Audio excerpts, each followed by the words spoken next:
So, may mga nagtatanong na sa akin, Mama Shirley, paano mo ginagawa or sinusukat yung pambalot mo ng foil? So, ito guys, disclaimer ha. Ito yung pambalot natin ngayon na sukat ay sakong-sakto na para sa graham cracker na Skyflakes, yung pinakasukat nito. Ang gamit ko dito ay 12 inches length. At manipis lang siya. Mas maganda talaga kung manipis ang gagamitin nating foil.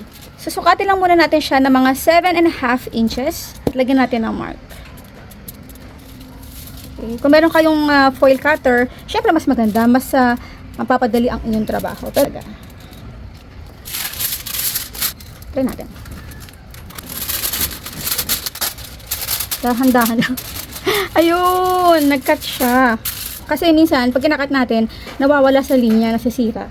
Next, kapag nagkaroon na tayo nito, ay itutupin na natin in half. Again, ihulma natin. Yun. Ito na. Ito na yung pinaka-sukat na ating graham cracker na sukat ay Skyflakes.